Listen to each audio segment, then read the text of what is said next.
Today I want to recap the November 2020 USCCB meeting. Now this was on Zoom. So the first thing I noticed was that there were two archbishops, Archbishop Gomez and Archbishop Vigneron and Monsignor Bransfield. There were three of them sitting at a table, and they were wearing masks when they didn't speak, and they took off their masks to speak. They were demonstrating their true commitment and loyalty to the virus religion. So they talked about the McCarrick report, the release of the McCarrick report last week, and considering that, bishops don't have very open schedules, a lot of them probably didn't have time to read all 400 pages of the McCarrick report and the footnotes. I think the timing of the release of this report was very deliberate by the Vatican. It didn't give the bishops time to read it, and so it did give bishops like Cardinal Cupich the opportunity to talk about how awesome Pope Francis was, and now the McCarrick report is out of the way, that we can move on and we must obey the magisterium of Pope Francis.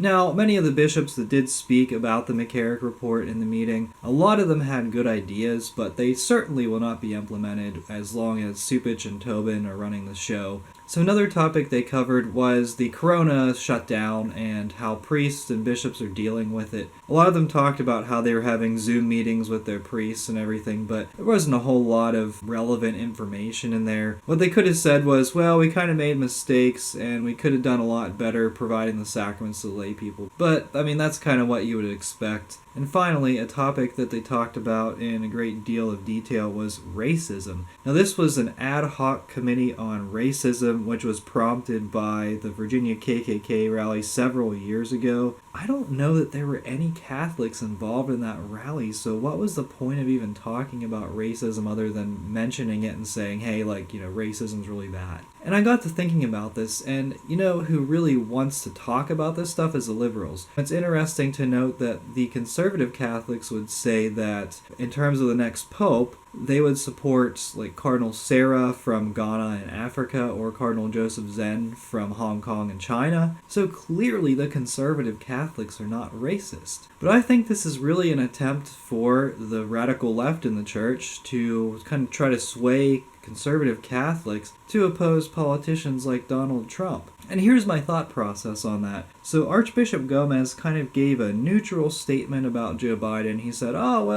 he has some Catholic things that he believes and some not Catholic things that he believes, even though he claims to be Catholic. Now, a lot of dioceses and parishes have seen an increase in revenue, or at least they've been able to maintain their revenue, even when they locked down churches for several months over the Easter season. And the reason they've been able to maintain their revenue streams is because of the government loans that will be forgiven. These parishes are increasing their dependence on government funding. And, people will say, well, what's the big deal? They're getting money from the government. Well, when you increase your dependence on government funding, it makes you more sympathetic to the ideals of the government. So one example is the USCCB last year received over $50 million in government funding for immigration. So as a result, immigration is the top priority of the USCCB. Another situation that I can easily see is that the government will tell the USCCB, hey, because you're receiving so much government funding from us, we want you to change everything in your catechism that has to do with hate speech. So one instance that they would consider hate speech is that if a man is attracted to a man, the Catholic Church considers that inclination objectively disordered. Well, the government would want the Church to remove that from their catechism on the grounds of hate speech. This would infringe upon religious freedom. But I believe that the USCCB would remove that part from the catechism if the government requested it at this point. In this current time, I think that would actually happen. The money would have a lot to do with it, but there are also cardinals and bishops who have given the indication that they no longer believe in Catholicism and that they do want to change that part of the catechism. And I think that should be a cause for concern for a lot of people. As for this USCCB meeting, not a very good meeting. The USCCB is going to continue on their path towards dependence of government funding. They're going to continue to discuss the ideals of the Democratic Party, and there was minimal discussion about Catholic politicians who support abortion. At this point, there's no reason for any bishop to continue to keep their diocese in the USCCB. They need to disassociate their diocese from the USCCB, not send the USCCB any money because their initiatives are completely anti-Catholic.